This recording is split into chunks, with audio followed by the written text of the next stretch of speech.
uh, we are starting with paper 2, section A. And you must be aware of the different components of PSIR syllabus. Means paper 1 deals with the theory part, paper 1A, paper 1B deals with Indian government and politics. Paper 2 normally students find difficult. The reason is this is the paper which is dynamic and where students require lot of critical thinking. Over a period of time, the importance of international relations has increased a lot, and you can see that the nature of questions which are asked in general studies are also not so simple and direct question. The questions require lot of thinking, ability to think and logically analyze. Another, of course, you should have a very good foundation in international relations, because a significant part of your interview, irrespective of what optional you have, will be on international relations. Today, international relations and domestic politics, it has become so closely intertwined, and the barriers among the subjects and the barriers between the different parts of any subject, they are just dissolving, and therefore we need to take a very integrated view of the syllabus. I always suggest that for international relations, if you will make notes in the loose sheets, the advantage is you can keep on adding to the notes. I will give you the concepts, everything, and after that, whatever new news will keep on coming, you can keep on adding, or you can take clippings from the newspaper, you can just add to your notes. So this is how international relations needs to be done. And there is a huge confusion or myth that in international relations your answer demand lot of scholars. No, scholars is just, the role of a scholar is not even more than 2% weightage of the scholar. The weightage is your on your understanding. And again, don't go with these myths that you prepare questions and conclusions in advance. That is the most absurd thing I have ever heard, because introduction is always of the question asked. You cannot prepare any introduction, and any generic introduction carries no value. The introduction has to be of the question asked. And how can you reach to the conclusion without analyzing the question asked? So don't waste time in unnecessary things. That's not required. What is important is lot of understanding. UPSC means understanding, understanding, understanding, understanding. And students don't do that. And when you come to the class, don't just come to write notes. Notes have no significance. So the notes which will be on your mind, only that notes you can use. In international relations, again, there is a factual part and there is a conceptual part. Fine. And you have to understand your own strength and weakness. Are you good at memorizing facts, or you are good at making analysis, and work on that area? All type of people are required in the system and appreciated. So find out where your strength is. And for UPSC exam, it is very important that what is your state of mind. Ultimately, it's not a knowledge based exam, so don't overemphasize on knowledge. It is more on your personality, your way of doing things, how you approach the things, how you deconstruct the things. And this year's paper 2 of international relation should be an eye opener for all those who talk about the myths. You need these many scholars, you need predefined introductions, etc. Because every question was so complex questions, means so many things are interrelated. It required a lot of things, like students are able to analyze from their mind. So what I expect, you should be an active learner. Over a period of time, the content will become huge. But this is a fact, you will never be able to revise what you will write. Fine. So you can only use what you have understood. Writing here is a ritual which we will do. Writing and giving notes is also a part of my teaching technique, because once I discuss something and then you write it also, ultimately things are more clear. Otherwise, there is no greater importance of notes. And hopefully, you will enjoy international relations and you will be able to develop a capacity to analyze things on their own. And I will just explain little bit of the syllabus. आपको कुछ बताना है? Yes. And how will you build the knowledge in international relations? If you are keen, you can refer books. One standard textbook can be Global Politics by Andrew Haywood. Subject to the condition you feel you have time, then definitely reading books improve your vocabulary, your communication skill, which is always a very important component of mains. So go for standard books. In international relations, your magazines, etc., will not be that much helpful. Any newspaper will do.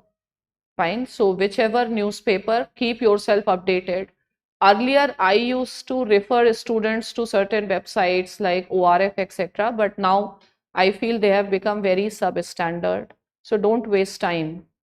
Fine. So there is no critical thinking. It's all useless, because I feel something wrong has happened. So not much. The best thing is you can watch Sunset TV, you can subscribe to one newspaper, and for international relations, you should have an interest, because if you will not have interest, you will not be able to handle this paper. So two things, if you want, Andrew Haywood, and second is any newspaper. Even if you like Times of India, it's good, it's not bad. Fine. So simpler your source is, better it is, because your understanding improves.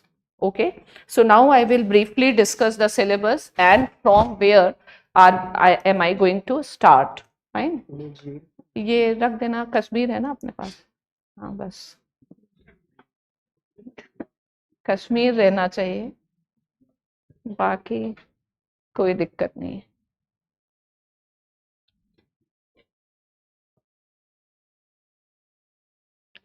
So this is the syllabus of paper 2. One is comparative politics, which is very different, and right now we have no concern with this part. There is a globalization topic which is separately in comparative politics. We can also consider it as a part of international relations. Then these two are the theoretical parts, which we will do later. And this part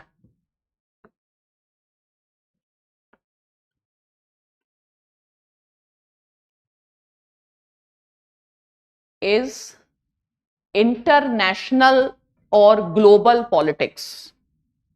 So this is more factual and political part. Here we will do event analysis of the certain things and try to understand.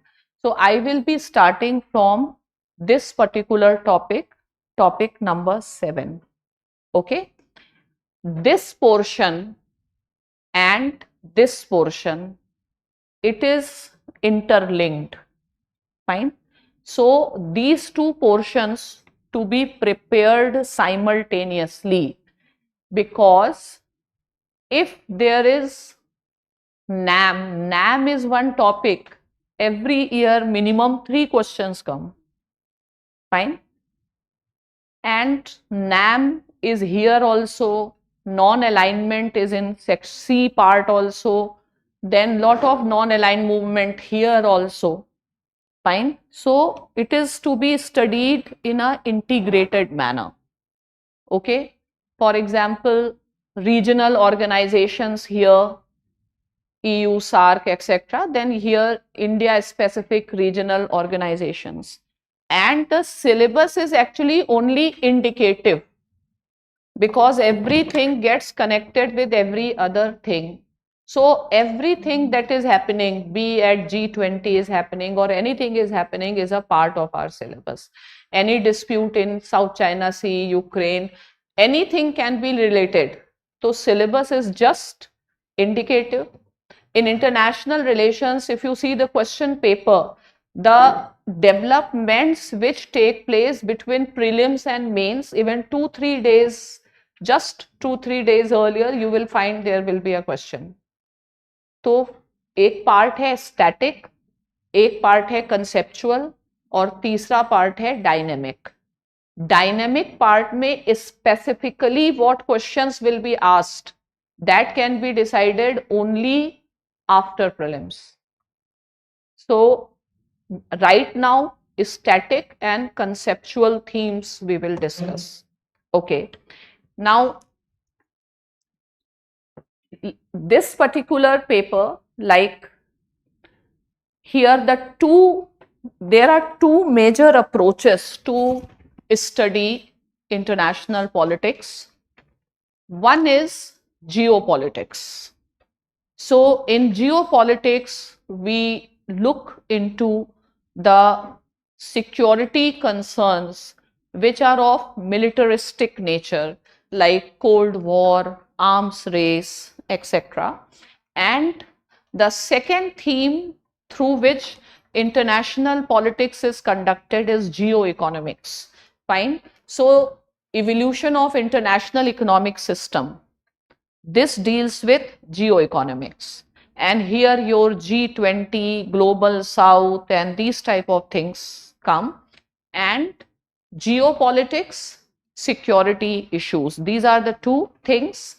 And then United Nations, this is another theme in international relations related to building of international institutions. Fine. So United Nations, regional bodies, that I will tell from time to time. But the base of international relations is geoeconomics and geopolitics. So we will start with the geopolitics topic. Okay.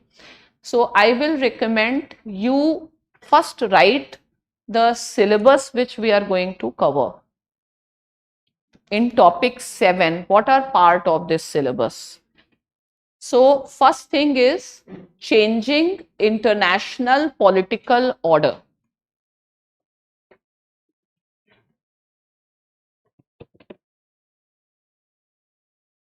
This itself is the most important question.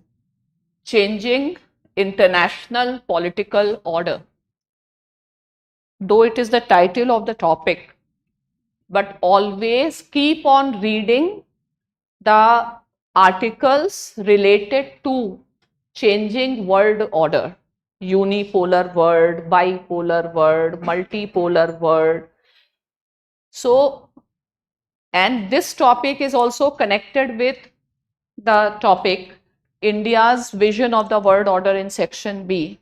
But what I have observed when I interlink a lot, students get confused कि ये वाला topic कहाँ पढ़ा है, वो topic कहाँ पढ़ा है. So this time I am doing the experiment where I will be primarily doing things in a very straightforward manner, because अभी जो पढ़ रहे हैं उसका काम वैसे ही नहीं है, काम prelims के बाद वाली चीज़ों का है, ठीक है. And again, if any subject has its language, to score well, you should develop command over language. If you cannot use the terms like strategic partnerships, etc., in proper manner, then you will not get marks. So, and language you will develop only when you will read something.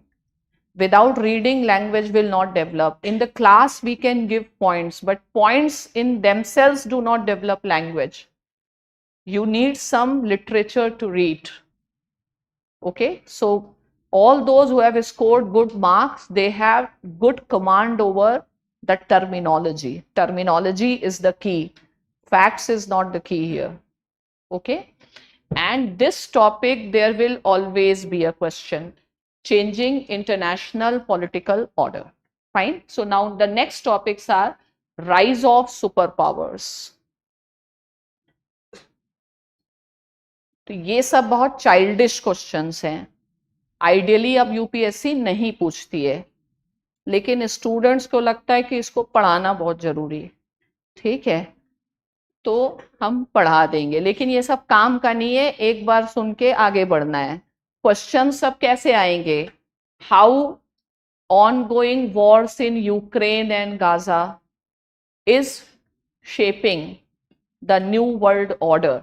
थोड़ा level expect किया जाता है, ठीक है, लेकिन फिर भी तुम्हारी खुशी के लिए I do rise of super powers. Fine. Next topic लिखो, strategic and ideological bipolarity.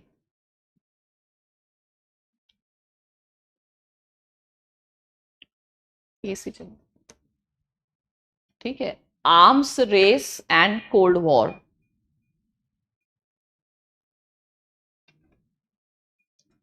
Nuclear threat. अब ये सब टॉपिक्स का रियल क्वेश्चन से कोई वास्ता नहीं, ठीक है, लेकिन साइकोलॉजिकली लगता है मेरे नोट्स में ये दिखना चाहिए. फाइन. नेक्स्ट है, ये तो 3 क्वेश्चन इसी से तुम्हारे हो जाएंगे. Fine. Next topic is non align movement, AIIMS and achievements.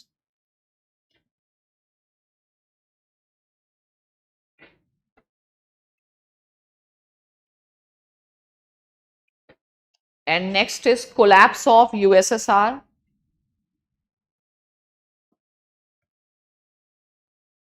ये तो पढ़ना ही है, मतलब ये तो एग्जाम में ओपन क्वेश्चन है. ट्रिब्यूट टू पंडित नेहरू, ठीक है, हमारे फर्स्ट फॉरेन मिनिस्टर के लिए ये देना ही देना है. ठीक है. ये सबसे इंपॉर्टेंट है, unipolarity and American hegemony. US hegemony related if you get any article, read it. Again, relevance of non-alignment in contemporary world. Okay, so now let us start with this theme, changing international, ऐसे लिखो, changing international political order.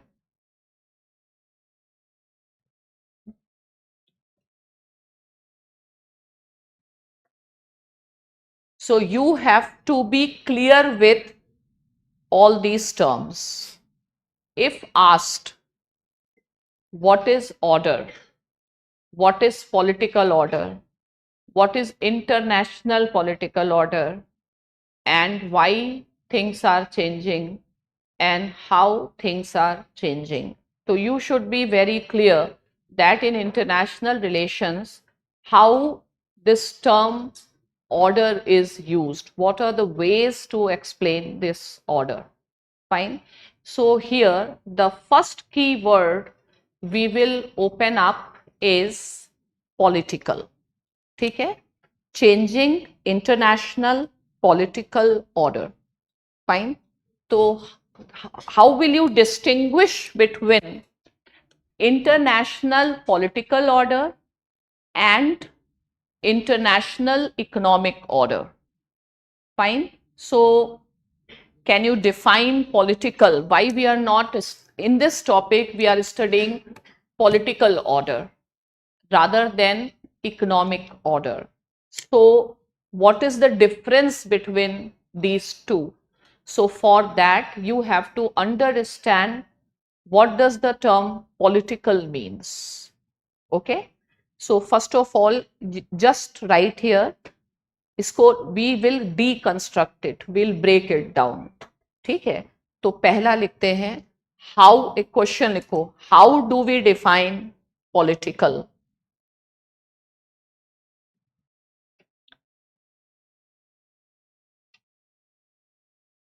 Especially in context of international politics.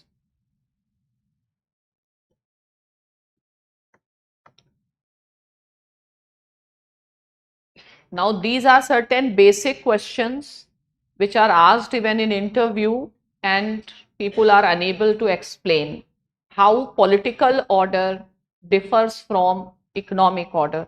तो एक और question आप लिखिए साथ में, how political order differs from economic order.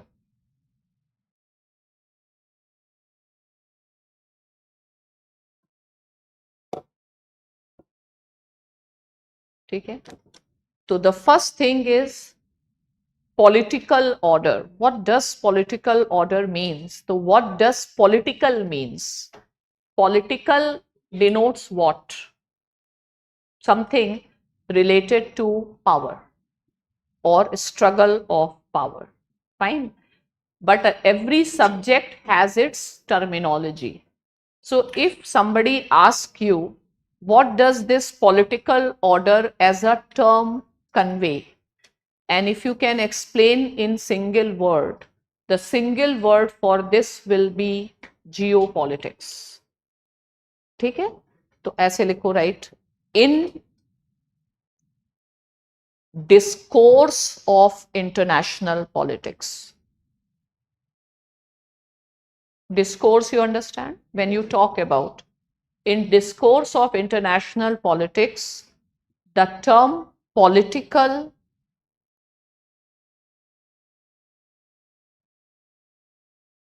is used to denote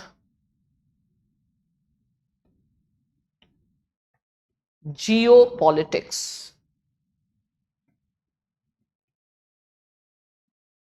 ठीक है, तो एक बॉक्स बनाओ और उसमें लिखो political equals to geopolitics.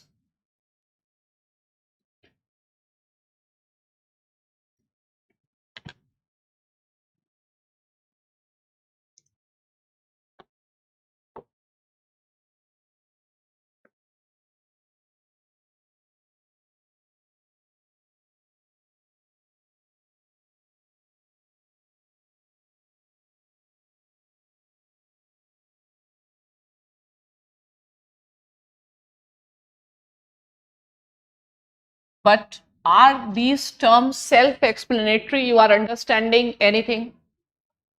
No. Fine. So why I am using these two terms and what is the common point here? So whenever we are using the term political in geopolitics sense, it can be understood as struggle for power.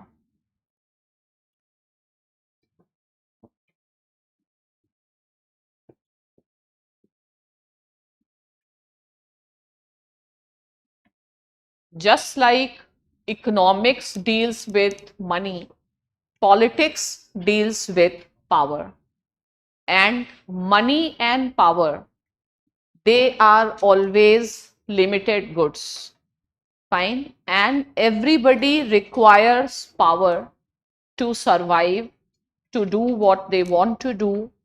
And therefore, there will be, because everybody requires, there is a problem of unlimited desires and limited resources. So there will always be a struggle. So if I ask, how will you define politics from your perspective? What is politics from your perspective? So you should give one single answer: struggle for power. Fine. So this is what is the most precise and empirical and accepted view. So what is politics? Struggle for power. So is politics ethics? No, politics is not ethics. Fine. Because it is not a struggle for righteousness. It is a struggle for power. Fine. And how do you struggle for power in international politics? What is the means for that? Military.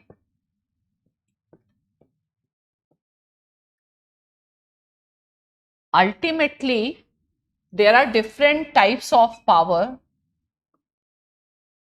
You have hard power and soft.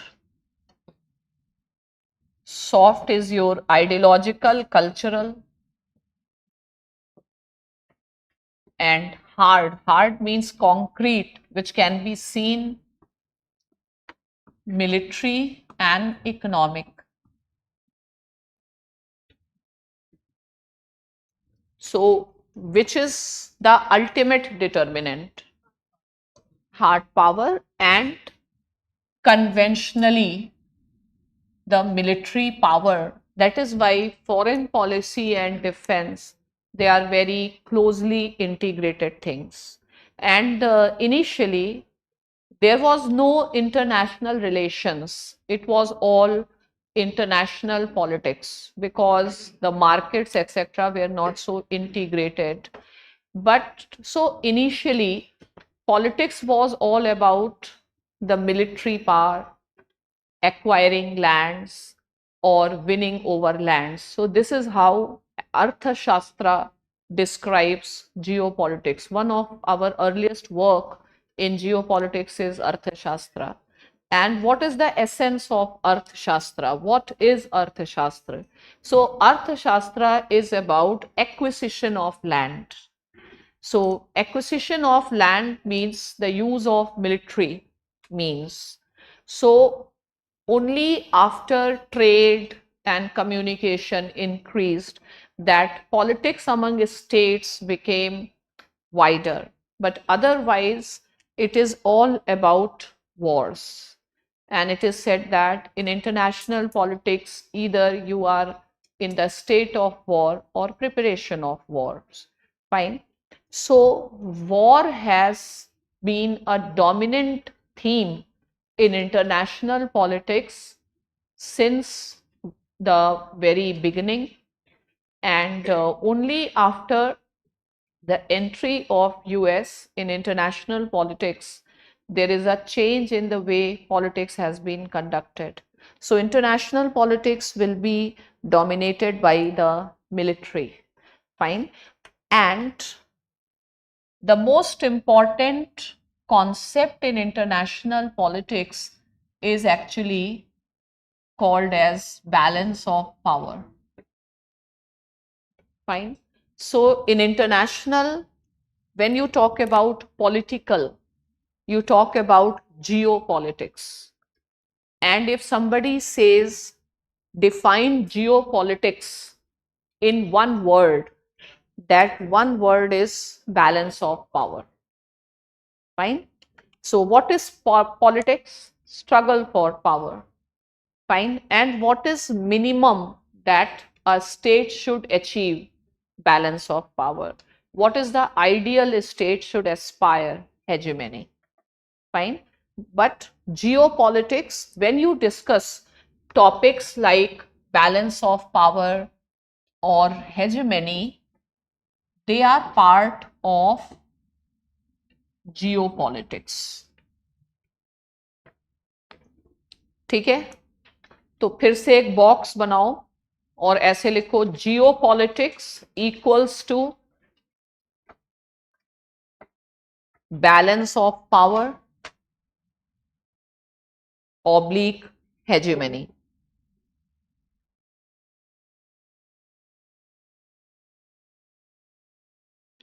ठीक है, अब एक question लिखो, what does the term power indicates?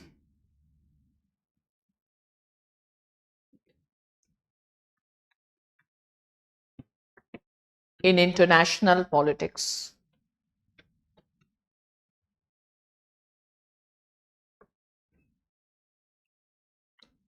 ठीक है, तो there are many interpretations but we will go by very conventional understanding. ठीक है, तो एरो करके लिखो, right, the in conventional sense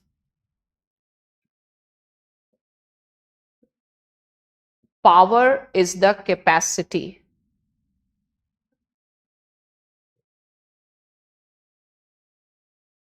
to get things done by the others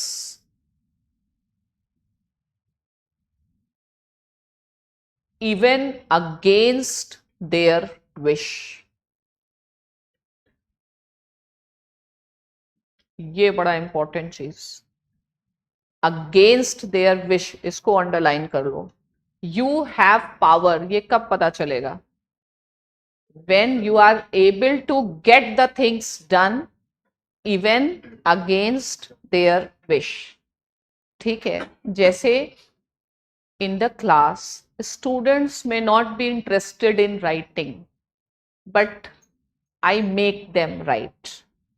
What is the reason? Because I want to feel I have power and I am exercising power and it is giving me sense of well-being. So you are writing for my psychological health. हाँ? Because power gives you sense, और ये बात बहुत important है, even against the wish. Fine.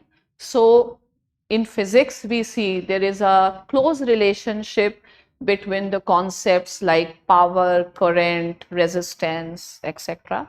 So power, how much power you have, you can test only against the resistance or even against. So power includes domination and feeling to prevail over someone, and I have power or not, I will understand only to the extent I am able to prevail against resistance to my power, and capacity to get things done from the others even against their wish.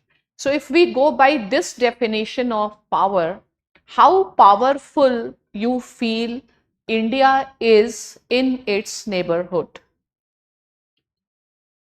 Are we able to get things done in our neighborhood? No, India is not powerful. Sad. So, but India should be powerful, and we have to see how we can gain power. So, where do you place, like, how big the gap between power of India and Pakistan? Are we able to get things done from them? Is there any gap? No, there is always a potential power and there is always an actual power. So maybe our potential power is bigger, but in the field, there is a balance of power. There is a stability or strategic balance. And how Pakistan has managed its balance? Pakistan has managed its balance by external balancing. It has prominent, means very powerful external balancers, and that is China and US.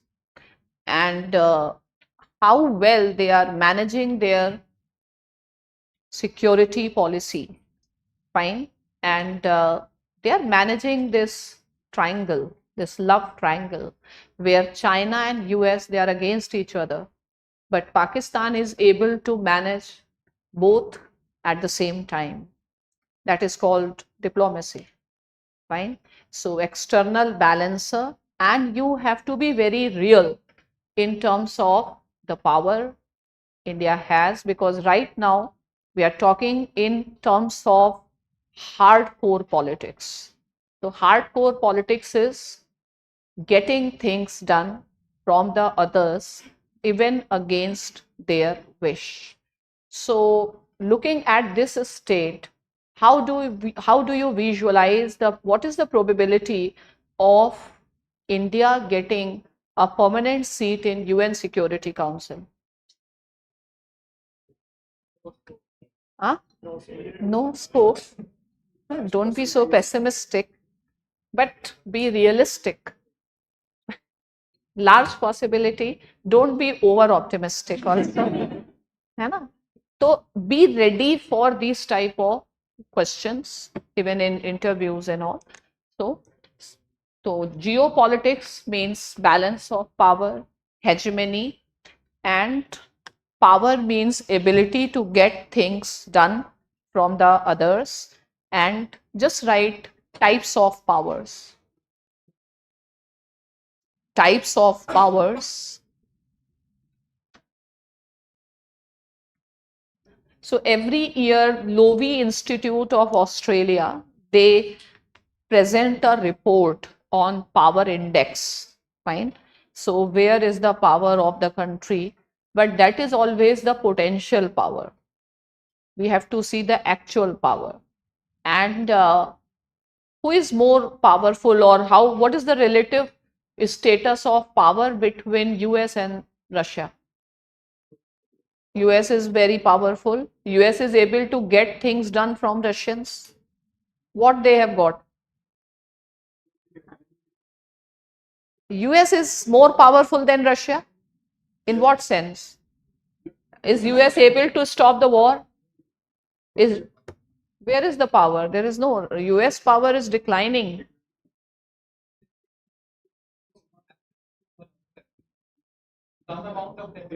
No, their best friend, like India is itself not following the sanctions. So not soft power, not economic power. They are slowly moving towards accepting that now. But the equation India and Pakistan has, the same equation US and China has, US and Russia has.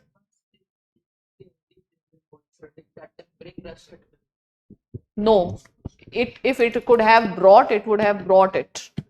Fine. So that's a difference between the potential power, imagination. So what you require, a critical thinking. Fine. So is Russia a defeated, or Russia is a weak country in comparison to US? That US thinks. That may not be the reality. And you need to have critical thinking. कि कोई criteria तो बनाइए कि भाई क्या Russia इनके कहने से वॉर खत्म हो रही है, ये हो रहा है, वो हो रहा है. इवन इनकी पावर तो अब इजराइल पे भी नहीं दिख रही. नहीं तो ये तो स्टोरी है ना, पोटेंशियल पावर थोड़ी. पोटेंशियल पावर तो आरजेडी की भी थी, लेकिन मीडिया की पावर का कोई मतलब थोड़ी होता है. But ma'am, then what about the 20-point plan that Trump has given? At least he's proposing something and people are agreeing No, to but come on the Ukraine table. has again attacked. Fine. नहीं है power. ये बताना है जाके UN में, you become India's diplomat and tell them. Ma'am, definitely, like when यही तो question है. US hegemony will be the most important question. तो come out of this imagination. Is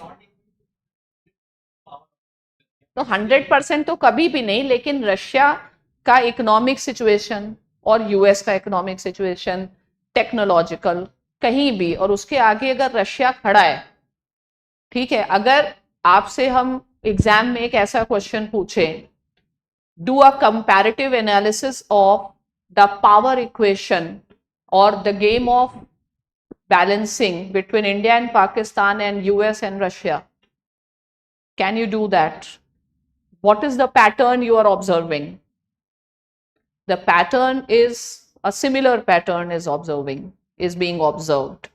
So Pakistan is not as weak as we would like to imagine, and US is not as strong as we are made to imagine.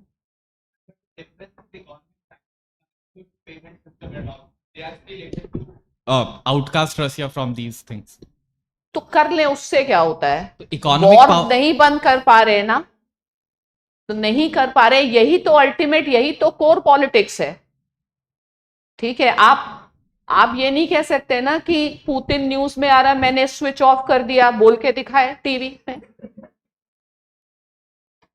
ठीक है, मेरे पास power है, मैं बोलने नहीं दूंगा, मैं TV का स्विच ऑफ कर दे रहा हूं, but that's not a power.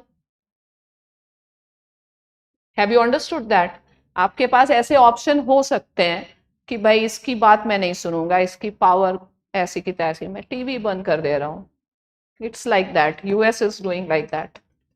Fine, so don't go with imagination, you require thinking, and you can expect the questions. Okay, so anyway, now we are talking about some fundamental terms with which we will work. So now the next thing is you should know types of powers. So in types of powers, you write first thing hard power, and in hard power two things, military and economic power. Between India and Pakistan, whose economic power is more? Pakistan, no? Pakistan jumps beyond its weight. So ultimately, which power matters? Economic matters, but ultimately military is something you can't ignore. Okay, so don't go by these narratives. Obviously, economic power provides you the basis to have the military power. But even if you don't have your own money, you need economic power to purchase the weapons. But if you don't have your own money, you can borrow. Money is money, whether it is your own or borrowed. Fine. So Pakistan borrows money and get the weapons and all.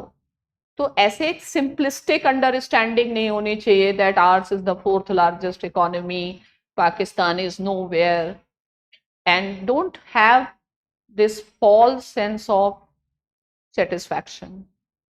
ठीक है, तो आप economic power है और military power है.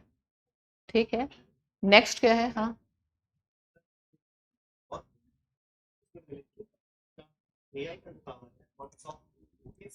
हाँ, तो AI का भी मिलिट्री यूज है ना, क्वांटम का भी मिलिट्री, वो सब मिलिट्री में ही आ रहा है. मिलिट्री में जो नहीं आ रहा है वो आ रहे हैं सैनिक, उनका सिग्निफिकेंस आगे टाइम में है नहीं, है ना, बट है तो वो वॉर के इंस्ट्रूमेंट्स. तो इंडिया की पावर, इंडिया की size of India's economy undoubtedly adds to India's power. But ultimately, what matters is the military power, the power to destroy. And that is why what has been Pakistan's ideology, Pakistan developing nuclear weapons, they said that they will eat grass but develop nuclear weapons. Okay, so you be in the real world. The real world, ultimately, the importance of the military and the muscular power. And it is very important today that you go for the fusion of the civil and military. And today, politics is all about military only. Fine. So military and this thing has become so interdependent. तो उससे क्या होता है, हमारे size of, क्या size of economy है. ठीक है, यूएस इंडिया इकोनॉमिक पार्टनर्स है, लेकिन ultimately what matters is hard power in core sense of the military power. If you don't agree with me, you can always counter. अगर तुम्हें लगता है हम गलत बता रहे हैं तो आप चैलेंज कर सकते हैं. ठीक है, अब नेक्स्ट है soft power. Soft power means cultural and ideological.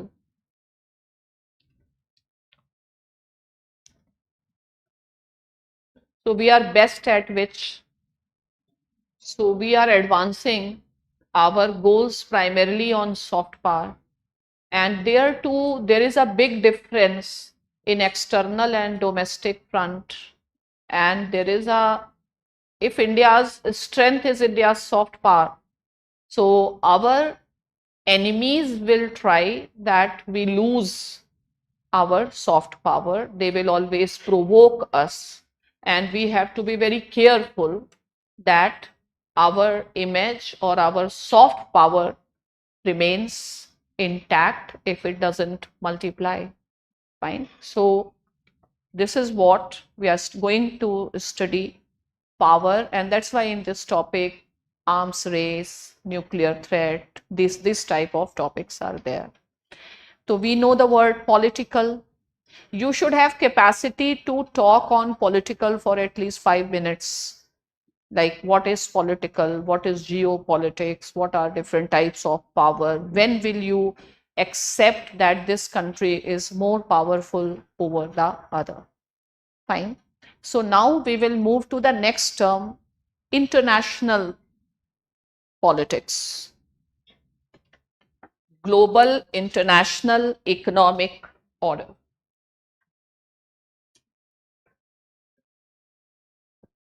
Political पता है ना, अब इंटरनेशनल पॉलिटिकल क्या है, ठीक है. तो what does this international politics, what does this term international politics denotes? Yes, but in political science we don't use the term country because that is a geographical term. Country, desh, to states. Fine. So international politics. Fine. International, just break it down, right? So if ऐसे लिखो, if politics is a struggle for power, then international politics can be described as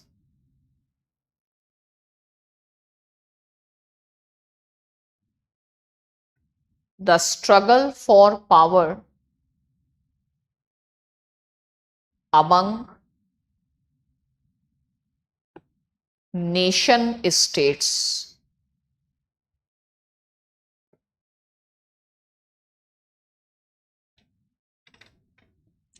ठीक है. So now the question is, what are nation states? ऐसे लिखो, how do we define nation states? इसी में एक और चीज ऐड करो, will it be sufficient to describe present state of international politics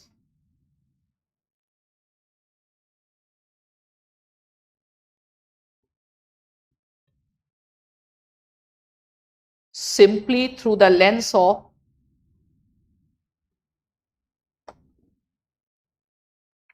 a struggle among nation states?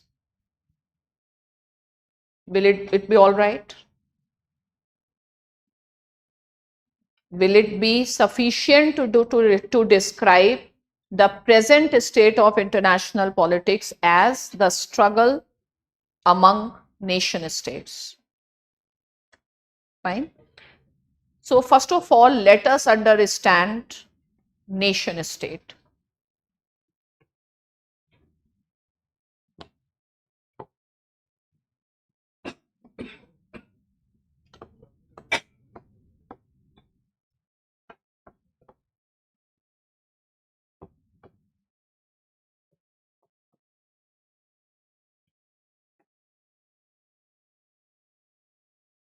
So it consists of two words, nation and state. And you should be clear about defining both these words. So how will you define state? What is a state? Okay. So a state can be called as a administrative unit. ठीक है? A state is a unit of administration.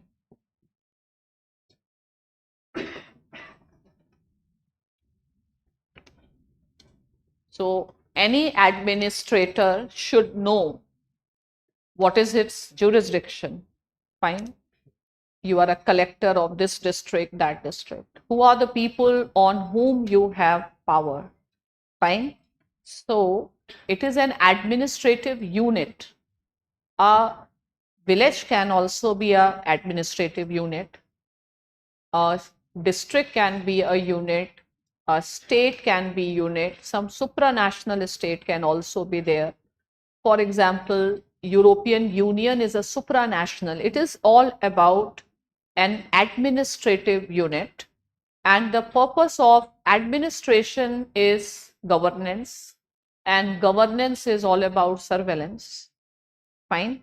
Though in present time we also talk about welfare state, etc. But the what is a state? A state is itself defined in terms of power in international politics. We say great power, middle power, etc. So a state is a unit of administration. Okay. And which state we are talking about? So there have been different types of states, and right now we are talking about modern state. ठीक है? तो ऐसे लिखो. लिखो, there have been different types of states.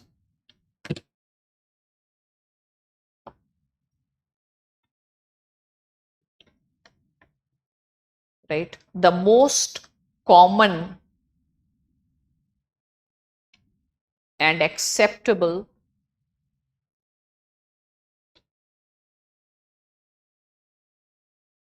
form of state at present is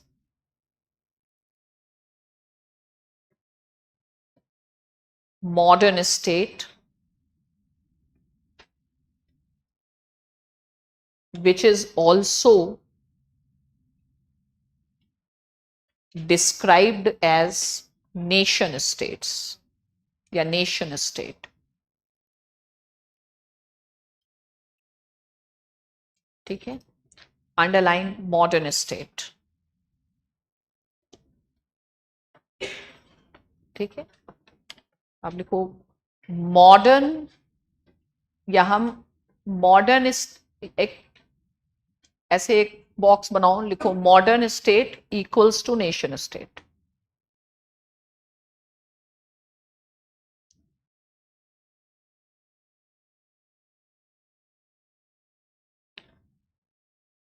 So historically they may have emerged, but we need some starting point that from now onwards we will be recognizing a nation state as a unit in international politics.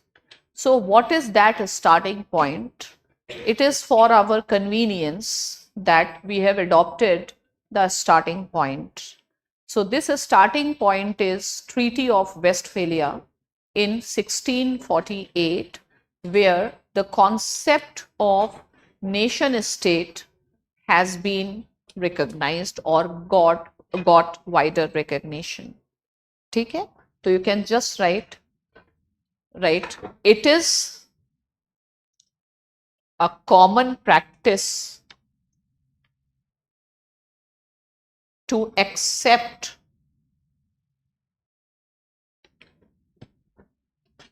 the beginning of nation state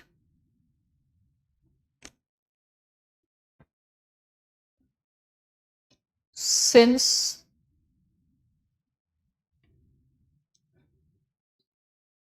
Treaty of Westphalia.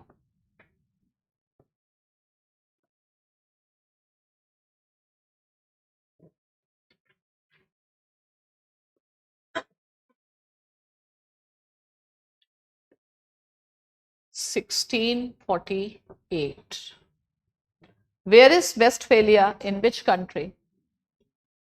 Westphalia is in Germany. And at that point of time, if you have read world history, then Germany was the center of Roman Empire.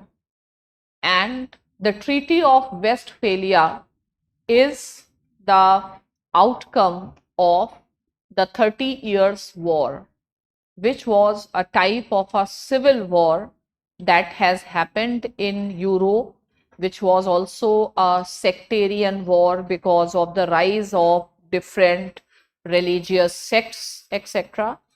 And then this Treaty of Westphalia, it symbolizes the end of Roman Empire and the beginning of the nation state.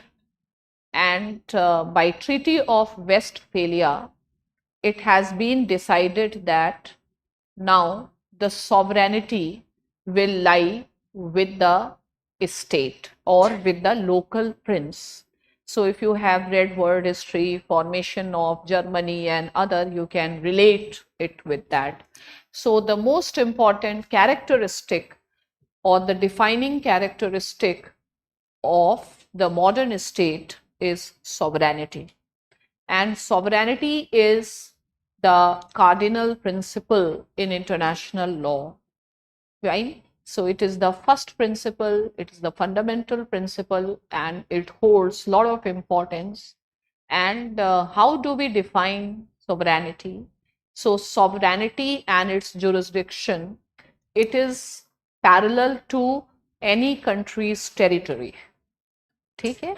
So sovereignty is your power to make law, to take decision, but your territorial jurisdiction should be defined.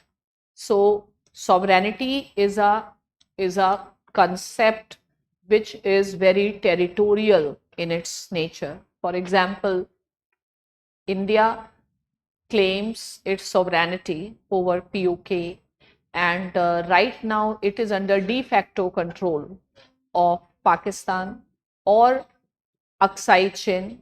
So the loss of territory is also the loss of sovereignty, because your laws, your will cannot prevail. So very cardinal principle of Westphalian system is the principle of sovereignty. So the Treaty of Westphalia is also regarded as the beginning of international politics, because before that there was no nation.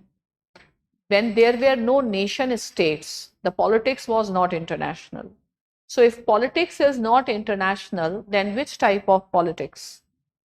Domestic. So it was not war between the states, it used to be civil wars. Have you understood this? Fine. तो यहाँ पे ऐसे लिखते हैं, right? The most sacred principle of Treaty of Westphalia is the recognition of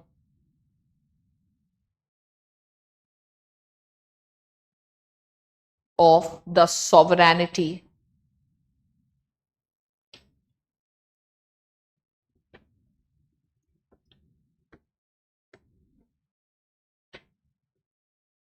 and what is sovereignty? Sovereignty, right? Sovereignty means supreme power to make law.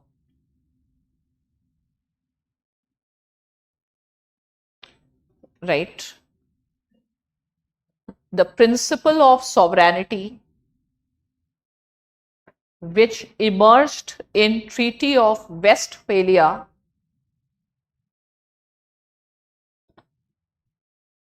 is aligned with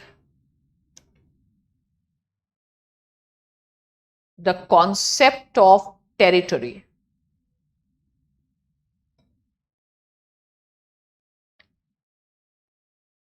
तो दो चीजों का खेल है इंटरनेशनल पॉलिटिक्स, एक territory और एक sovereignty. लोग तो सभी जगह होते हैं, इधर मरे या उधर मरे, गवर्नेंस कहीं नहीं होती है, ठीक है। ये सब चीजों का कोई इम्पोर्टेंस नहीं है, इम्पोर्टेंस है टेरिटरी का, ठीक है। यही international politics is also the game and every game has its rule. So the most important and sacred thing and the responsibility of any government is to protect the territorial integrity of the state. That is, a government is not expected to do welfare, but the most important function of the government, the most integral of the national interest is the preservation of territorial integrity. Fine. So you will be doing everything that you are supposed to do to keep your integrity intact. So which integrity? The territorial integrity, because it is parallel to the idea of sovereignty. Fine. So let us see, ऐसे लिखो, right? लिखो, ordinarily in international law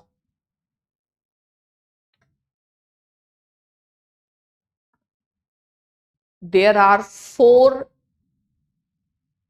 essential elements of state.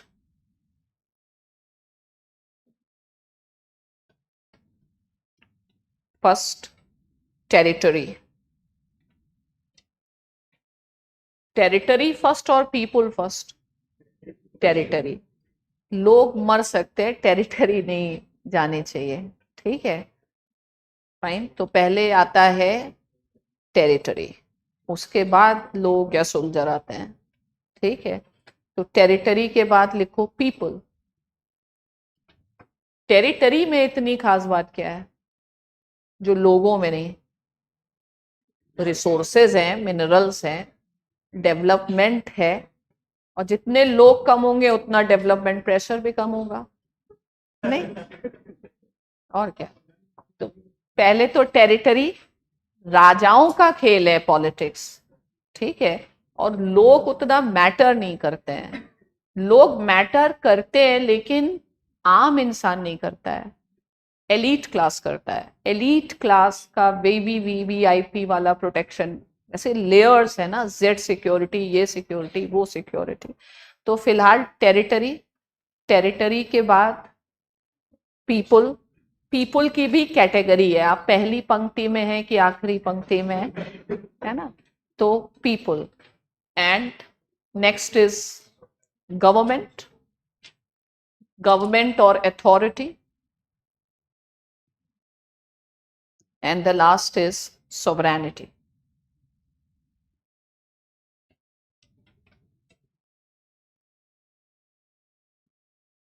Fine. So now we have to understand, this is the characteristic of modern state. But what is modern nation state?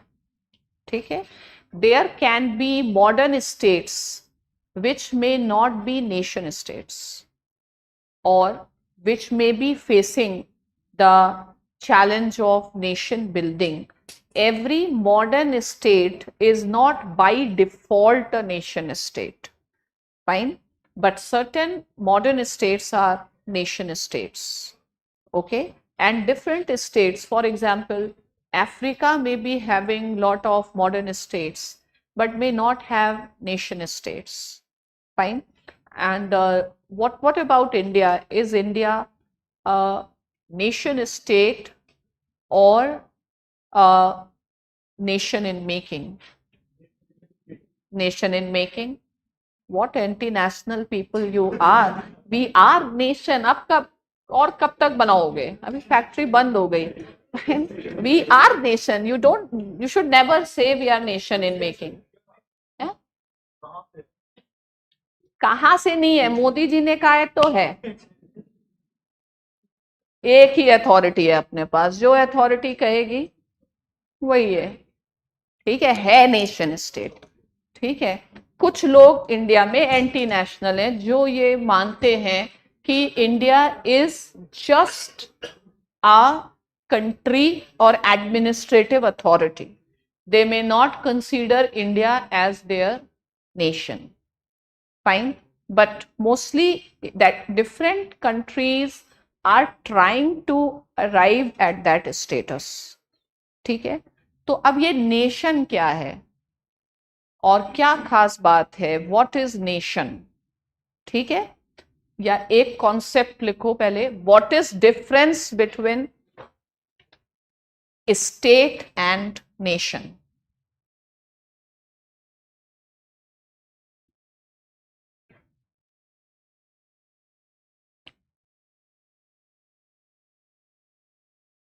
State arrow करके लिखो. State is a legal and political term. ये politico legal term है या administrative term है. And nation psychological term है. Psychological means emotional.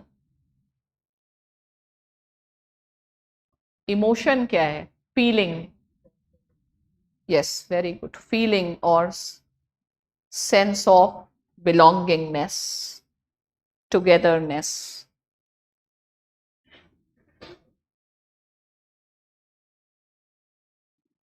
तो ऐसे लिखो. There can be different basis for this sense. Different basis हो सकते हैं या बेसिस हो सकते हैं for this sense. For example ethnicity, language, religion, culture, history. So what is the strongest determinant for India, existence of India as a nation? Religion? हाँ? Cultural. सबने civilization ऐसे लिखा है क्या?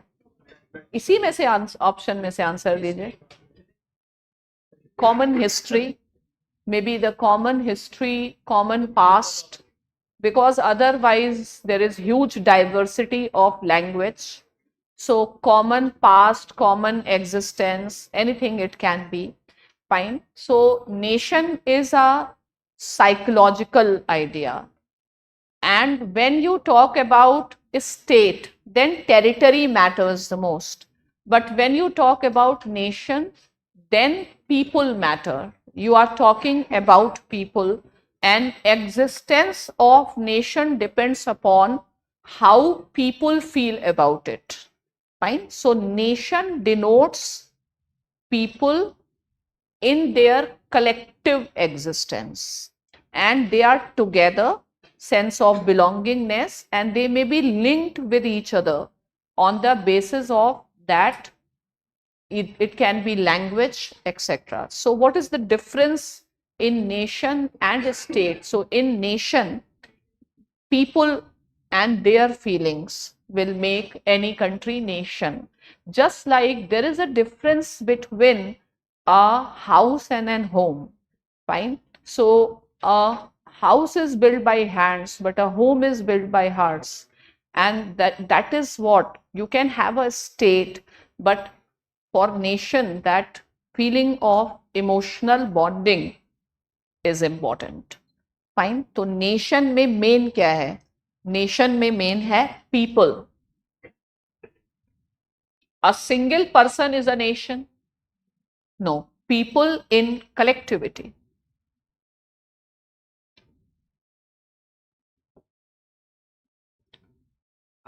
अब लिखो, these people should have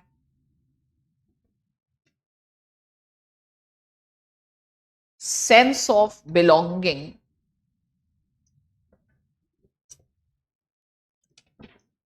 What is the term for this sense of belongingness?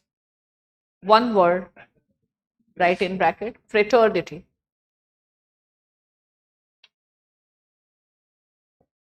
Fraternity is what? Brotherhood. ठीक है. Extended kinship group. Fine. So this is what is the nation state. So nation states were created in Europe first, and it is a product of disintegration of the Roman Empire, and a smaller and more homogeneous entities have come into existence. So nation state is essentially a Western concept, and they are supposed to be a homogeneous entities. ठीक है, तो एक ऐसे लिखो, लिखो लिखो, nation state is essentially a Western concept.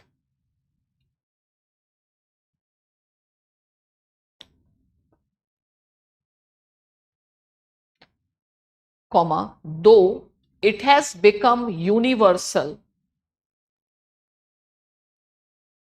at present. Universal at present.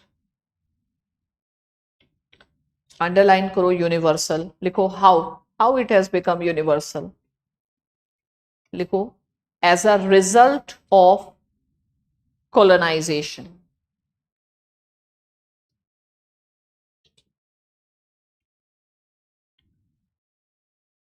ठीक है, अब लिखो hence the idea of nation state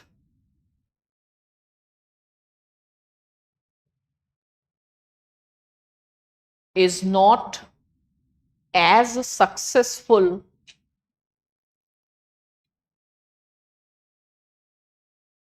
in the non-Western world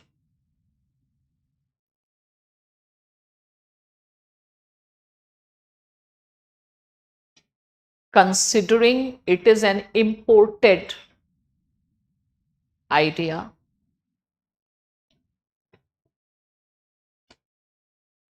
Comma, when we compare with the Western world.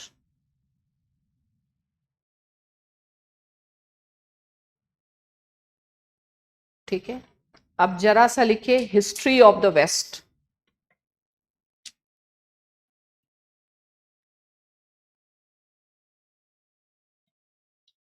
इसमें फर्स्ट पॉइंट लिखो ancient time.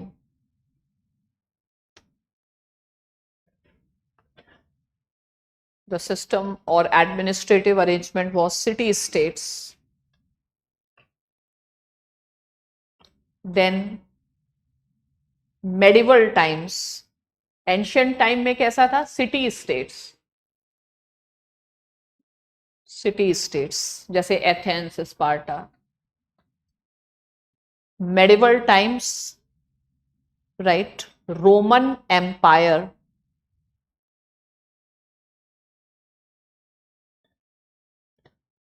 Next लिखो modern times.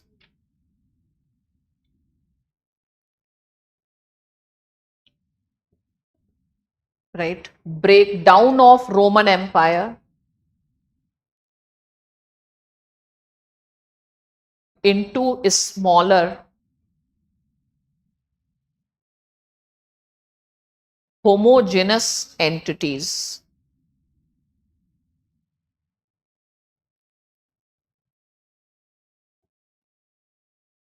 ठीक है, underline करो homogeneous.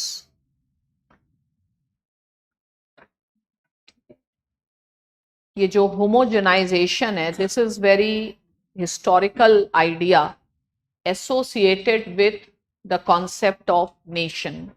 So that is why when you see ultra nationalism under Hitler in Germany, around 7 to 8 million Jews, they lost their lives, as well as some other outsiders, because homogenization is a very significant idea.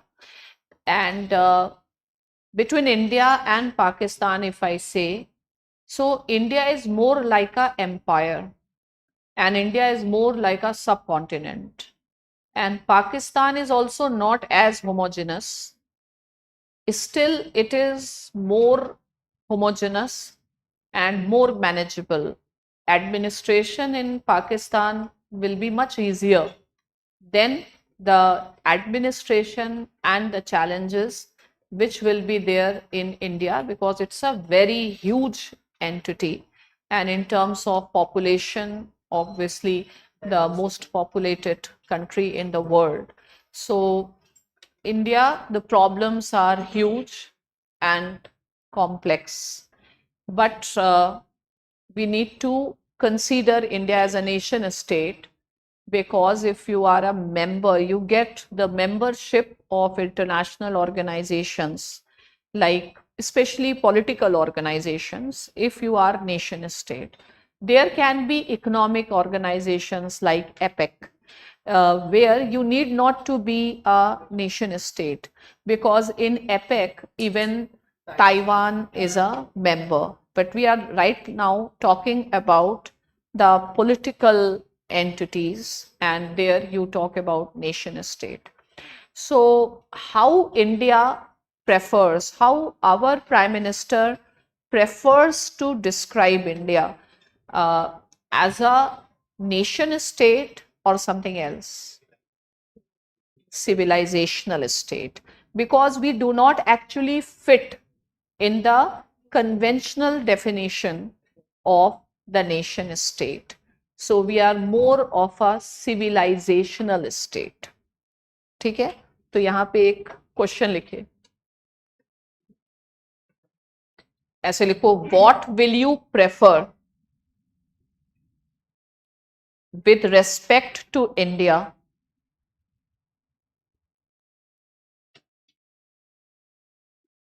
a nation state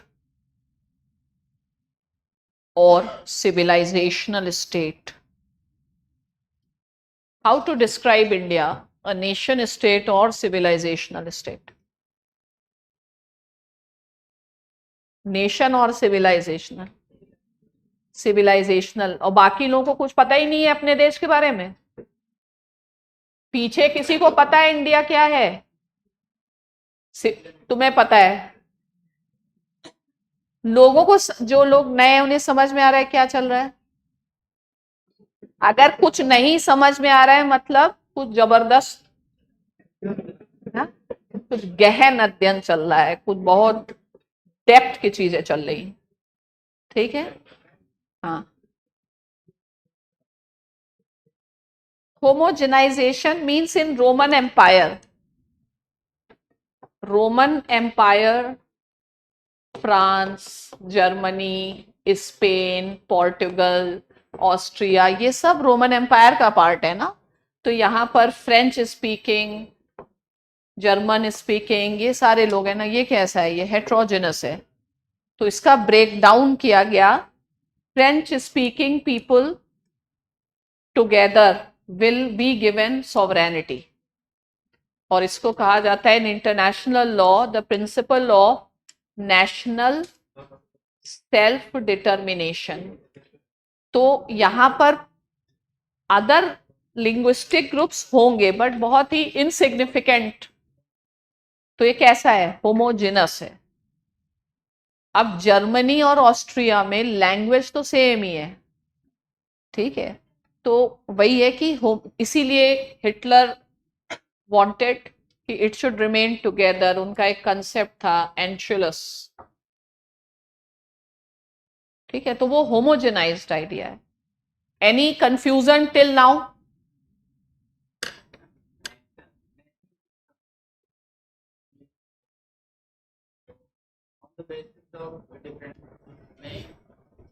Be different things like on the basis of ethnicity, language, and common It can history. be anything. But there may be one more thing, which is common civilization. Okay, मतलब कोई but भी basis पे जिसमें आप अपनापन on this ढूंढें. basis, India is also a nation state. No, ma'am. India is nation state. How many of you believe in this? My God, ये बस 4 लोग. बाकी those who believe in nothing. अच्छा, India is a civilizational state. How many of you believe? और बाकी लोगों की दृष्टि से क्या है इंडिया?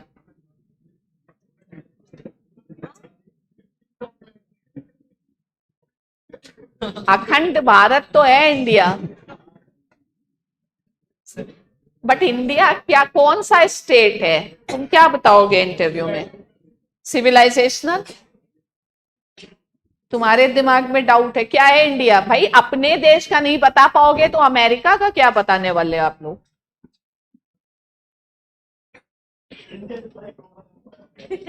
अगर रोमन एम्पायर कह रहे हैं तो आप सिविलाइजेशनल कह रहे हैं. क्या है आपका answer?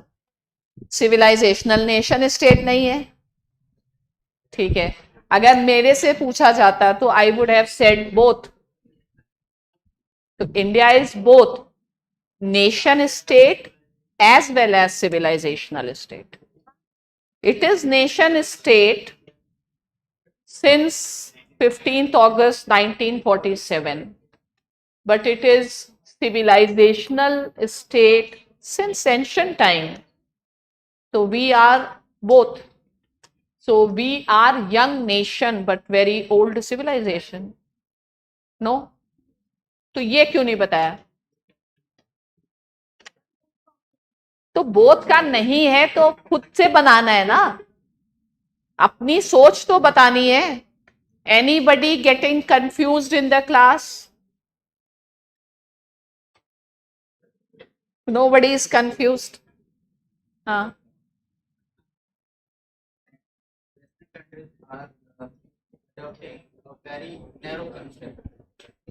For nation state, they are. इससे हमें नहीं लेना देना है. हमारा simple We are nation state from ancient times because we have a common civilization. हाँ, तो जो हो बोल दो और लिख के आगे बढ़ जाना है.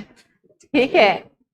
इन केस मुझसे कोई पूछेगा India is a nation state और civilisational state, the answer is ऐसे लिखो बोथ.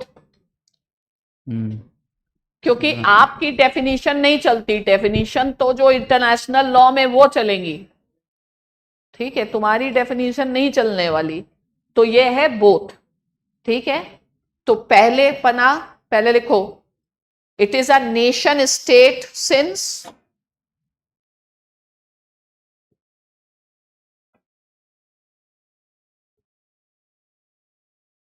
अगस्त या 15th अगस्त 1947. मतलब दुनिया ने मान लिया और अपने को एंट्री दे दी यूएन में. Have you understood this? और नेक्स्ट लिखो it is a civilisational state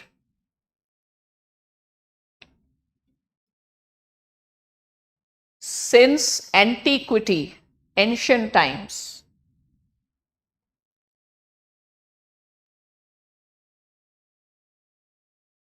So what is your vision for India in future? Civilizational or nation? Why our Prime Minister focus too much on civilizational state? Because we need Akhand Bharat. So in 1947, India's territorial integrity was partitioned. So you should have, we are already as a nation state in terms of international law. That is why we are member of United Nations or other political entities. But what we aspire for regaining our consciousness among our own people as well as the international community about India's existence as a civilizational state. And why our Prime Minister talks about civilizational state? Because that is a more decent way of talking about Akhand Bharat. So where is our civilization? Till at least till Afghanistan, and here till South China Sea. So it is, and even our civilizational influence was also in Middle East. So just like Americans go with the concept like Indo-Pacific, we are having our own narrative of a civilizational state, and it also show that we are much prior, our existence is much prior to emergence of USA as a nation. Fine. So USA may be, in a way, US may not be the oldest democracy. Rather, India is the oldest democracy. So what all implications? There can be a question like why India is emphasizing on its identity as a civilizational state. Do you have an answer? Fine. And civilizational state, what is the difference in civilizational and nation state? You understand the difference? The difference is nation state is a territorial concept and civilizational is a cultural concept. It is not limited to the territory, and nation state is more a narrower concept. Is this point clear? Ma'am, is there any concept of a state nation?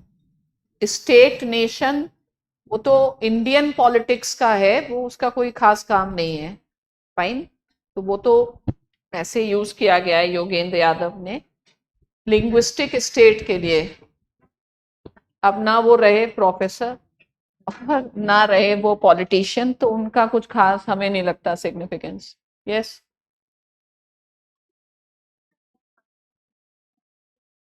I don't know. There cannot be an hypothetical questions that if colonization had not happened, then India would not have emerged as a nation state. It's not necessary.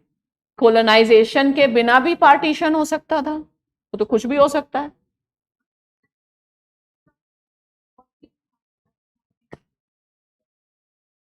Common history हमारी, तो हमारा common culture है, common way of life है, common festivals हैं, बहुत चीजें common है.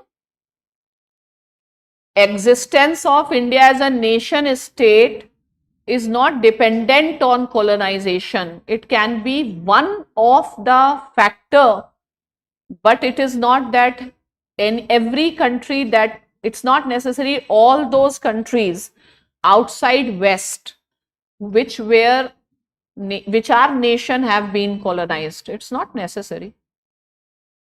फिलहाल तुमको 5 मिनट सिविलाइजेशनल स्टेट पे कहा जाए बकवास करो तो कर सकते हो, और वही बकवास ही तो है पॉलिटिक्स, है ना. आ गया समझ में? पॉलिटिक्स में क्या किया जाता है, इधर उधर की बातें. फाइन. और इसके ऊपर आपको बोलना आना चाहिए.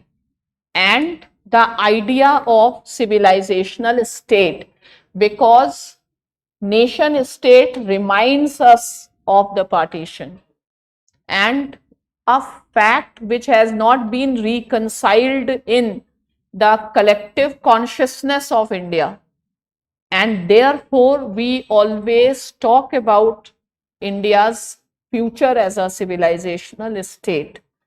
Fine. Have you understood this? So anyway, now there are 3 words. Do you understand? Political and international political. Now one part of the question is that conventionally international politics is among the nation states. But will it be right to say that today international politics is only among the nation states? No. So today there are non-state actors which we call as the proxy actors. So the main actors are states and non-state actors are called proxy actors.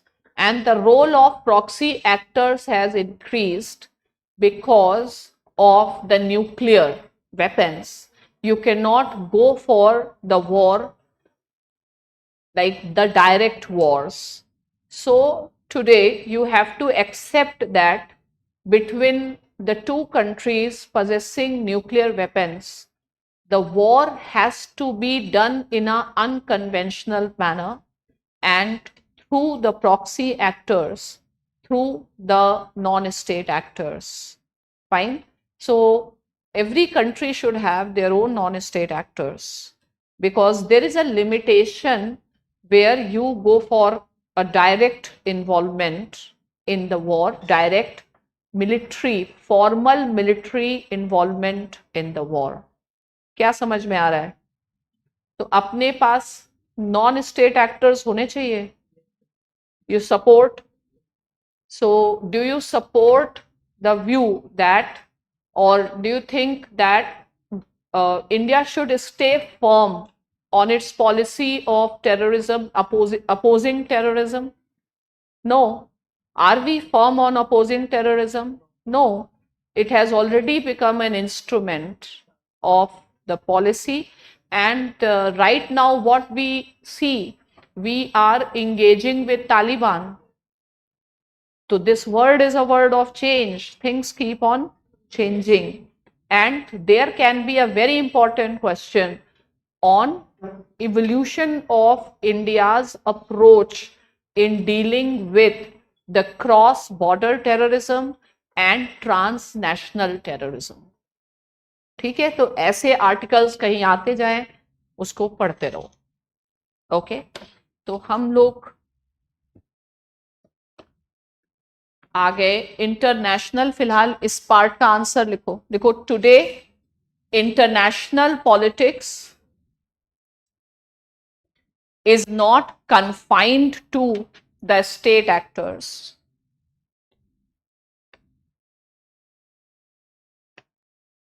Because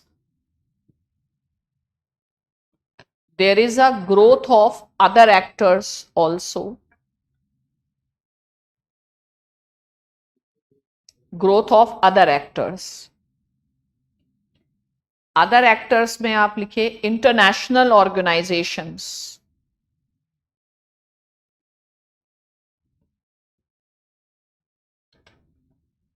So the politics which is done through international organizations, what is the word for that? Multilateralism. Write in bracket, multilateralism.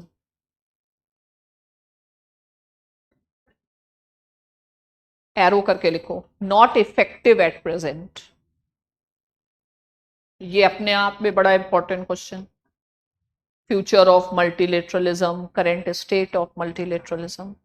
ठीक है, India's approach to multilateralism, तो not important. और next क्या है? Non state actors. Non state मतलब voluntary association, non governmental. International क्या है? Governmental है. ठीक है, अब हम नॉन स्टेट में आ रहे हैं, यानी नॉन गवर्नमेंटल. ठीक है, इसमें सबसे इंपॉर्टेंट क्या है? Terrorists organisations.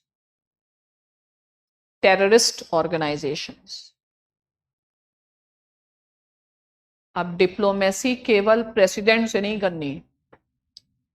ठीक है, डिप्लोमेसी में इनकी भी भूमिका है.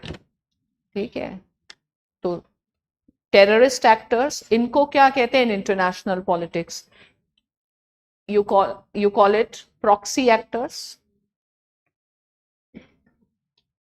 or you call it as asymmetrical actors.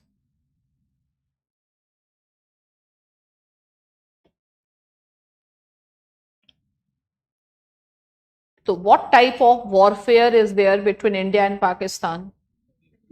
asymmetrical warfare. Fine.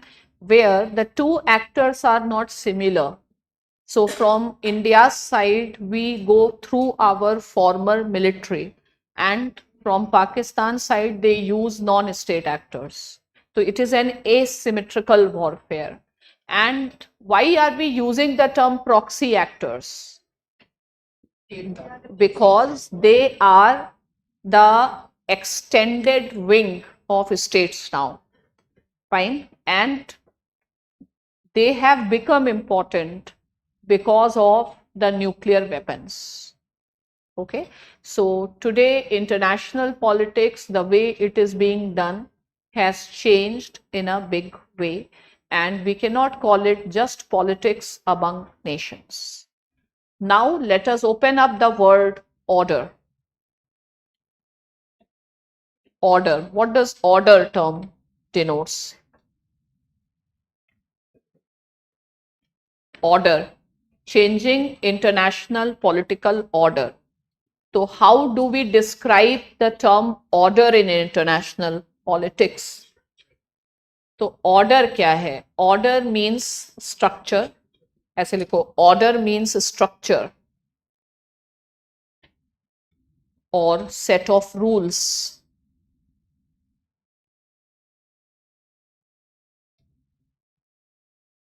Rules about what? Very good. Rules, ऐसे rules लिखो, rules about interaction.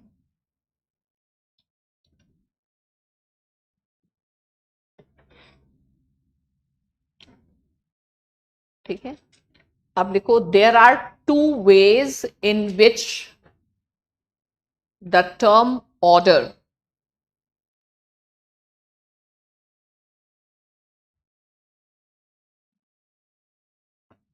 is used in international politics.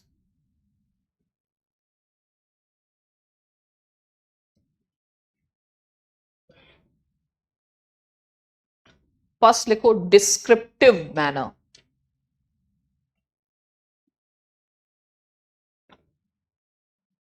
So here we use the terms like unipolarity, bipolarity, multipolarity. Polarity के form में define किया जाता है. Unipolarity, bipolarity, multipolarity. What does polarity denotes? ऐसे, हाँ, very good. Configuration. Polarity means distribution or configuration of power.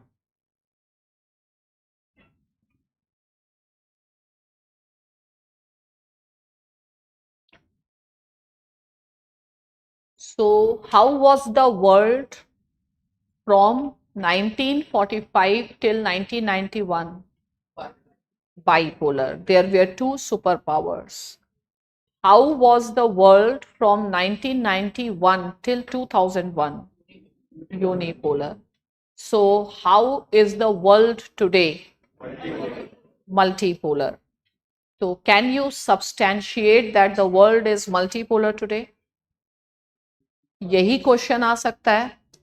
Changing international political order. So, they can ask you, explain the nature of political order since 2001 onwards. So what we see, the rise of new actors, rise of China, rise of India, rise of Turkey, rise of Iran. So multipolar world order.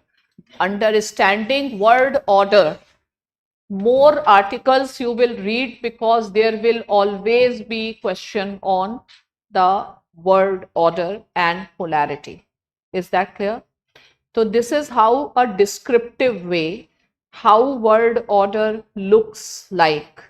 And we can see that it is empirical way and it is a descriptive way, and we can see. So when you describe world order in terms of polarity, you are very concrete in your approach, and the ultimate determinant of polarity, tell me, power has three determinants: the soft power, economic power, and military power. Which determines polarity?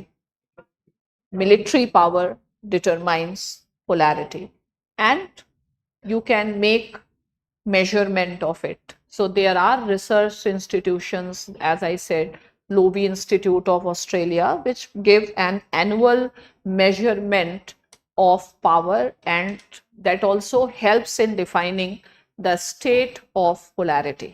तो एक descriptive sense में हम use करते हैं, ठीक है। अब दूसरा हम किस सेंस में यूज करते हैं? In normative sense.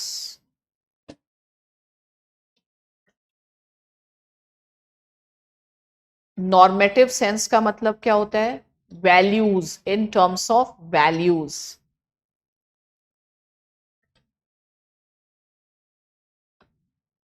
इसका एग्जाम्पल लिखा जा सकता है वेस्टफेलियन वर्ल्ड ऑर्डर,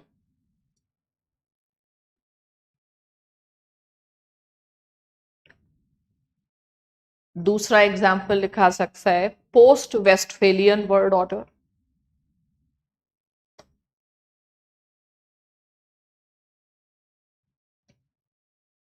तो नॉर्मेटिव है, नॉर्म है, वैल्यू है। वेस्टफेलियन में we give maximum value to sovereignty, and post Westphalian sovereignty is not so important. So the type of interaction among states in EU, what will be the appropriate word? Westphalian or post Westphalian? Post Westphalian. So somewhere Westphalian is existing, somewhere post Westphalian. So post Westphalian sovereignty is not so important. If you see the existence of euro as a common currency, means sovereignty is being diluted. So what is the difference between Westphalian and post Westphalian? How we look at sovereignty. If sovereignty is non-negotiable, Westphalian, and if sovereignty can be diluted, then post-Westphalian. So the other term or the relatable term with post-Westphalian can be globalization. ठीक है? The other word you can use is globalization. The post-Westphalian को हम क्या कह सकते हैं? Globalisation. इसलिए globalisation ऐसे अलग से नहीं, वो पूरा साथ ही में चलता रहता है, ठीक है। Now another way to describe the world order और पोस्ट वेस्टफेलियन वर्ल्ड ऑर्डर, और which is frequently used, is the liberal world order, ठीक है। तो अब लिखो, more frequently used term at present is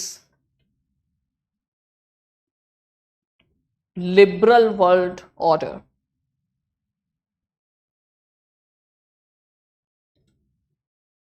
अब एक क्वेश्चन लिखो, what is the current state of liberal world order?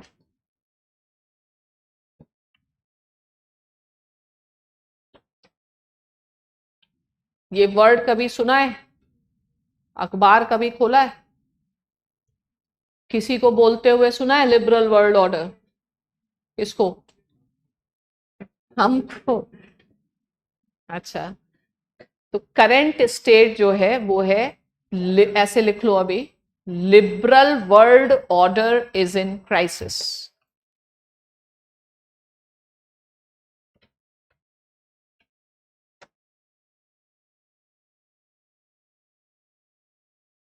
ठीक है, अब लिखो, हु इज कल्प्रिट?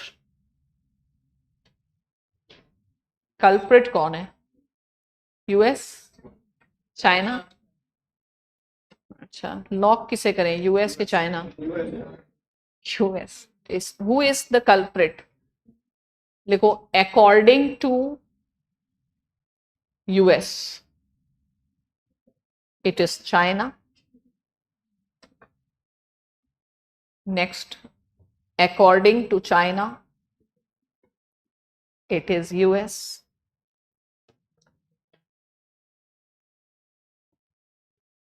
अब लिखो according to India, both.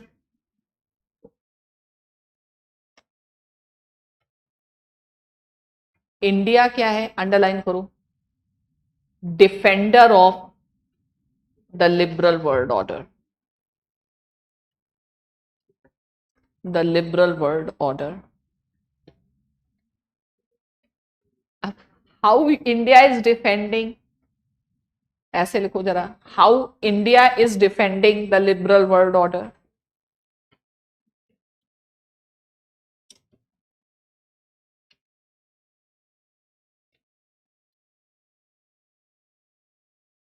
पहला लिखो, स्ट्रेटेजिक पार्टनरशिप विथ यूएसए.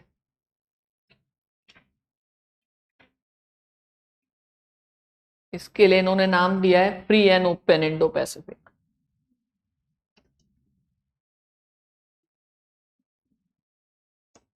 और दूसरा स्ट्रेटेजिक पार्टनरशिप विथ चाइना, इसके लिए इन्होंने नाम दिया है एशियन सेंचुरी.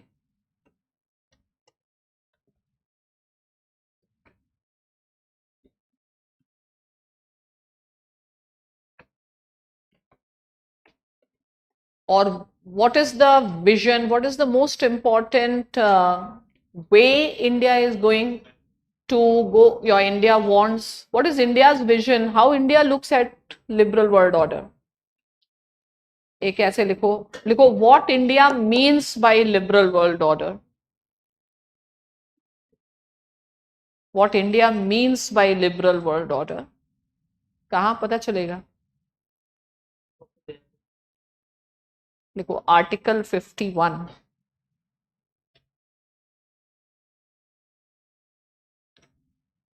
ये है एडहेरेंस टू इंटरनेशनल लॉ.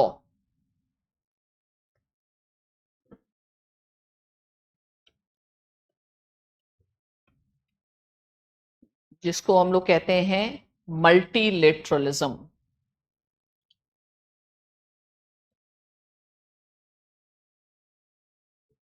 हम लोग लिबरल वर्ल्ड ऑर्डर को डिफेंड करेंगे यूएन को बचा के, जिसकी बिल्डिंग अब बची नहीं. ठीक है, हम हमेशा ऐसी नाव पकड़ लेते हैं जो ऑलरेडी डूब रही है और डिस्ट्रॉय कर रहे हैं दोनों, और हम दोनों के साथ हैं. और चूंकि हम सबके साथ हैं, इसी को हम लोग बोलते हैं हम लोग नॉन अलाइंड हैं. ठीक है, तो फिलहाल you understand international political order. अब अपने को काम की बात करनी है, और काम की बात यह है कि चेंजिंग, ऐसे लिखो सब heading, changing international political order.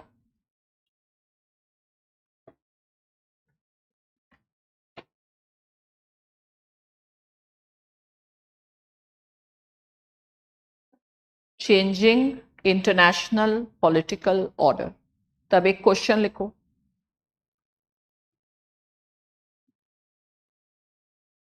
लिखो discuss the evolution of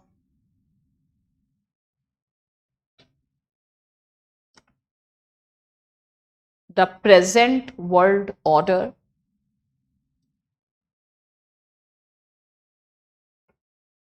and its defining characteristics.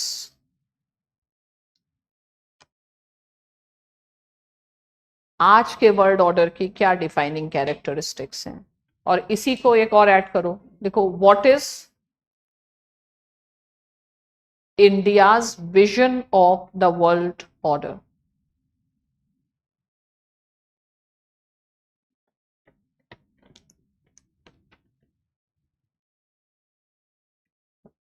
ठीक है, अब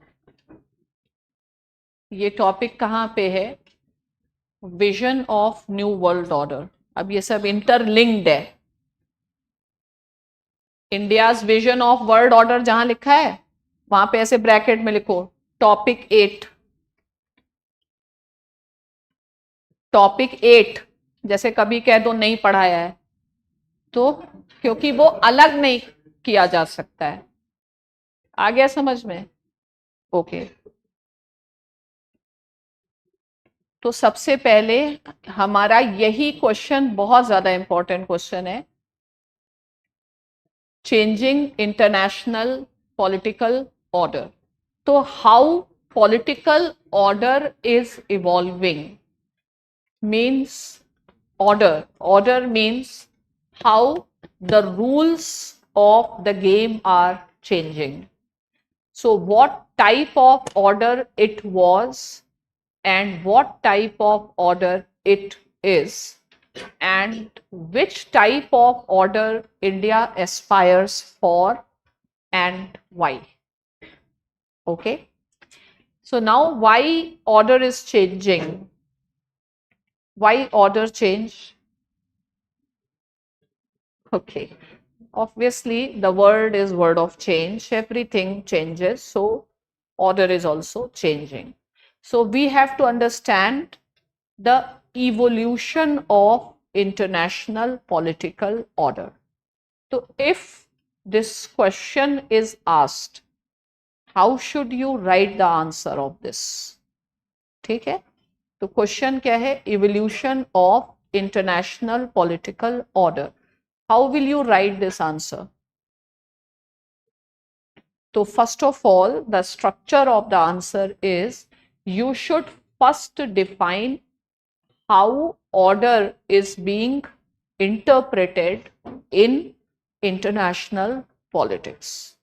ठीक है, तो इसका फर्स्ट पॉइंट में इस आंसर में क्या लिखना होगा? How the term order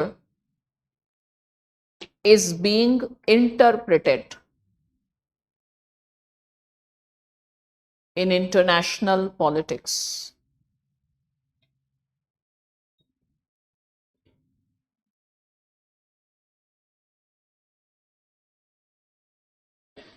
ठीक है, तो इसका आंसर क्या होगा? लिखो लिखो, the term order represent the structure oblique rules of the game, that is interaction among the units.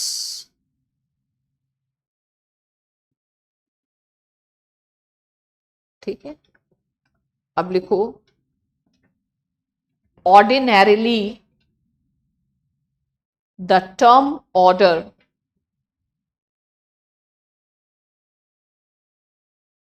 is understood in two ways.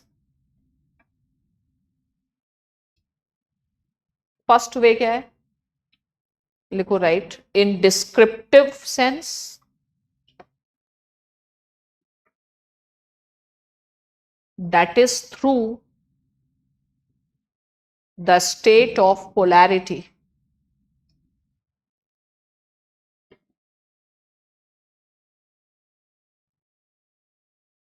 And second, in normative sense,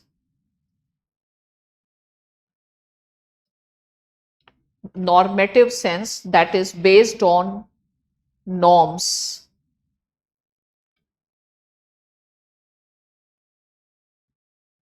ठीक है, तो अब पहले हम लिखेंगे in descriptive sense. First sense में लिखो, in descriptive sense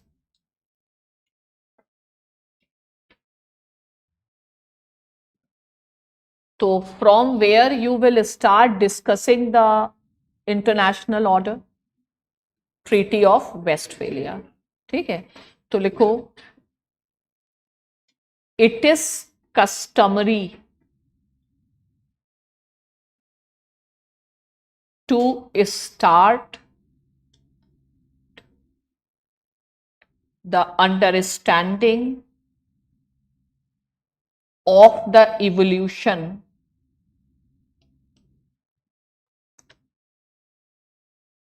since Treaty of Westphalia.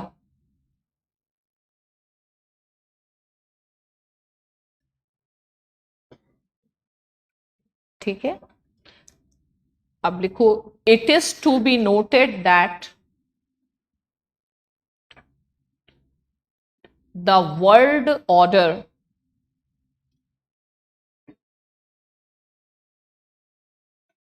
at that point of time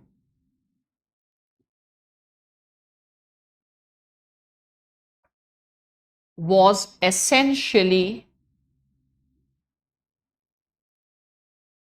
regional and not global. इतना आया समझ में? अंडरलाइन करो रीजनल, लिखो it was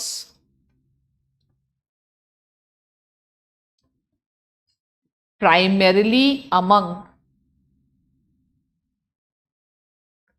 the European nation states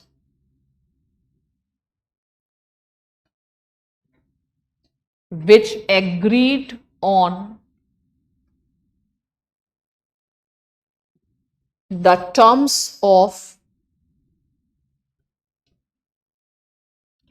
Treaty of Westphalia.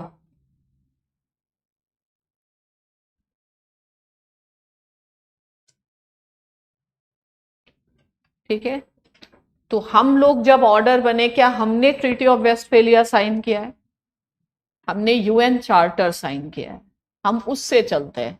ठीक है, तो initial order we are calling it world order, but that is regional and that is European world order.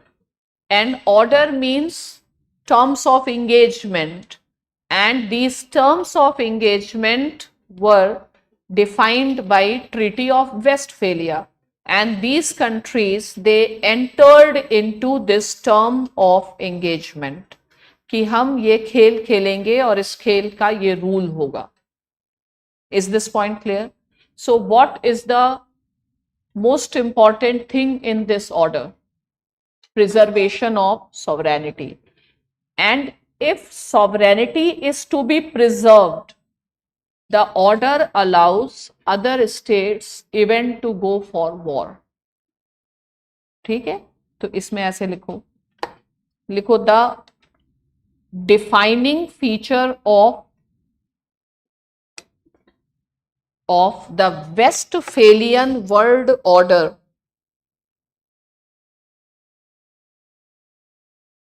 has been the principle of sovereignty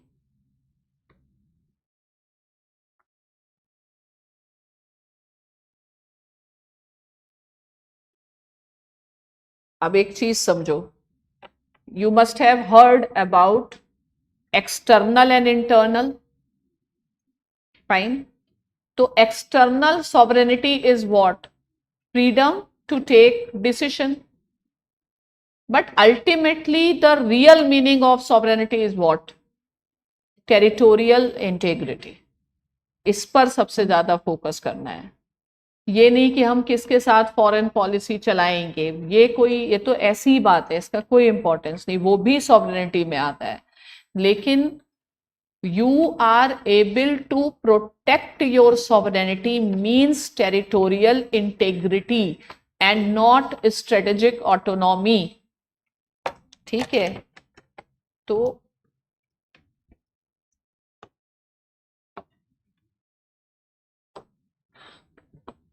sovereignty is the sacrosanct principle, and sovereignty की दो चीजें हैं, एक है domestic और एक है external. External का मतलब है freedom to take foreign policy decisions.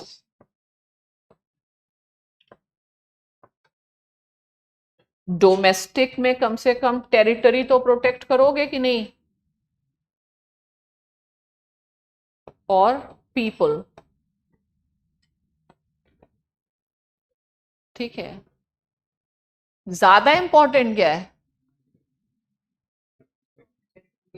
Territorial, ये प्रिवेल करेगा ना इसके ऊपर, ठीक है। अब इंडिया ने क्या चूज किया, नॉन अलाइनमेंट, स्ट्रेटेजिक ऑटोनॉमी,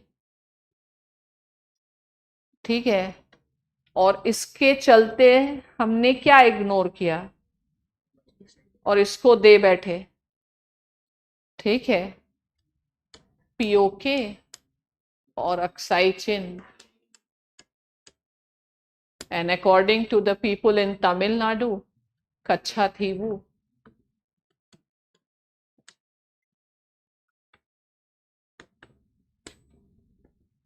ठीक है। तो which sovereignty we should have protected? क्यों क्यों मतलब हम कह रहे हैं से क्या, आपको क्या लग रहा है? तो हम सबसे ज्यादा सॉवरेनिटी का गाना कहां पे गाते हैं? ये बातें हैं, इसका कोई मतलब है? ठीक है, इंपॉर्टेंट क्या होना चाहिए ये, ठीक है। अब इस पे बात करेंगे कल। आपको कुछ ऐसे लोग जिनको कुछ नहीं समझ में आया कि आया, आईआर तो ऐसा ही टॉपिक है, ठीक है, देश से जुड़ा हुआ टॉपिक है। चलिए कल we will discuss. So Shubhanshu sir is here, he has to make an announcement. November batch students, those who have started from today, offline students, you can collect your ID card, student ID card from the reception. Okay, please keep your ID cards safe. Without ID cards, we do not allow students to enter in the classroom.